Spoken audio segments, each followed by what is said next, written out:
The heroism seen on that French train is a wonderful horror story. It's wonderful in that we saw a fearlessness that we all wish we might possess in times of danger. What those Americans and that Brit and Frenchman did was wonderful. The horror is what the government didn't do. The government didn't stop that creep. So hundreds of passengers had to bank on a yank. This Islamist was on 3 terror watch lists, yet there he was on a train bent on murder. If those brave men hadn't been there, it would have been pure carnage.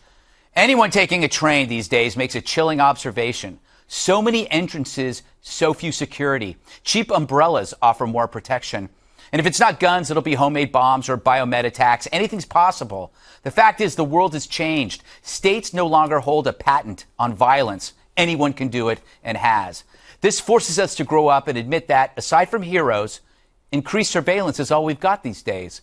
Given that terrorists are innocent of crimes until they commit them, that means our only offense is a great defense. It's time we shake the Snowden hangover and recommit to national security. Whistleblowing's great in films, but in the real world, you don't blow the whistle on your only chance for survival. Snowden's easy sabotage stands in stark contrast to those valiant men on that train. But as long as we allow our security to be dictated by rats, then we'll need to rely on the kindness of strangers on a train. I got to point out, because I've been ragging on professors for 4 years, that Professor Mark Mugalian, I think is how you say it, was the first passenger to tackle the guy. No, there was a French kid, French 28-year-old, that won't be mentioned out of whatever reason, but tackled the guy and got shot. So I take back everything I've ever said about professors. And until the D block. Until the D block, when I go after professors again. But this guy, we talk about the other 3 fellows, but there might be 6 or 7 people loosely involved in here. Every one of these people is an incredible individual. Absolutely, and rose to the occasion. It's something that we can all learn from, to be involved. Don't be a passerby in life, especially when we all have something at stake here. The fight against terror should be something that unites us globally. This should be a geopolitical fight on all fronts that we can engage in together and do things that are smart. What bothers me is when I hear people in this country and the administration say things like, well, that's just not who we are. When they do the apology tour and they're constantly worried about these PC politics when it comes to the fight against terror. 100%, this is what we're talking about with the NSA, with the metadata gathering, to make sure that they have all those data points to people that are out there, operators in the field, people that are putting it on the line every day. They need every advantage and tool that they can. They have no interest, really, in listening to Jesse's calls. They really don't. No, they God knows, I've tried. And this is the point, right? All he does is talk about hair gel. It's a snooze alert. Yeah. So it's really uninteresting. But this is what we want to do. Why do you want to hamstring our people that are working in national security and trying to maintain, maintain our security every day to make sure that this country is safe, and in Europe? They need our help, too. This is what scares me, Juan, is that we are relying on the heroism of strangers when we should be really thinking about this.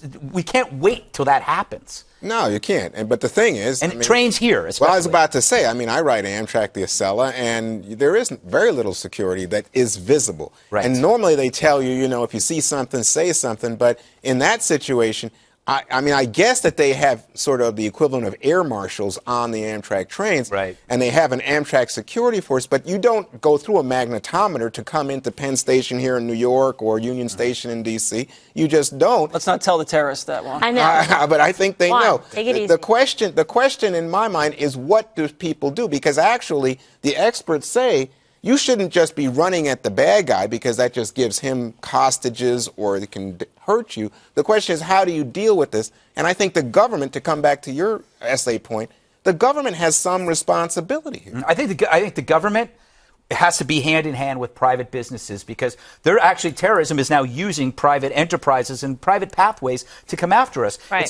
They're going to use, the day that the self-driving cars are a reality, they're going to use those. So Google has to think about it. Every private company has a responsibility, I think. I don't know. That's true. And I think everybody forgets what it was like here after 9/11. Remember, everybody was looking up in the sky when the plane was flying low. We didn't want to go into the subway because we thought there was going to be some gas attack.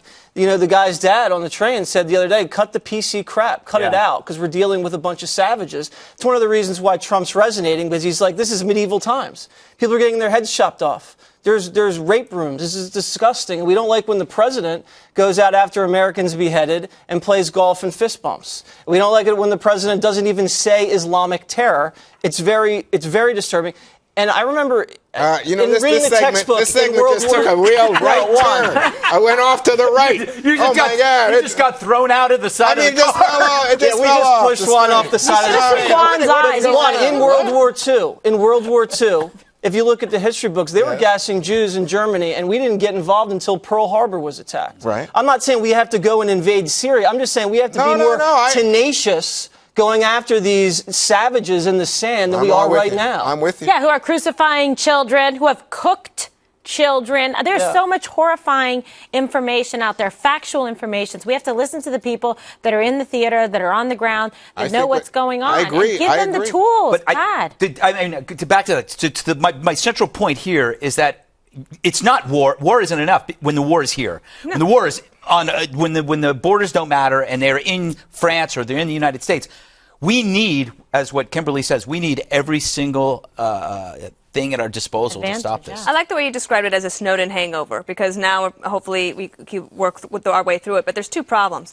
Number one, what Snowden did was not just reveal that we actually had the capabilities, he revealed the capability. Right. The capability is ruined. So all of that work, all of that money, all the taxpayer dollars that went into building the capability to keep us safe in that regard in terms of metadata, that's gone. He should be It has to be prosecuted. rebuilt. So whoever is the next president of the United States, they're going to have to figure out a way to get Congress to put more money into that. The number two is that, yes, I think private companies have a responsibility. There's a problem, Greg. Who has the highest approval rating of anybody in the world in Silicon Valley right now? Apple? Ed Snowden. Oh. No, they love him. They think he's a major hero. Yeah. So they're actually, you have private companies that have the capabilities to help, and they probably might be willing to, but from a public relations standpoint, they're afraid to. That's sad. We will just make them do it.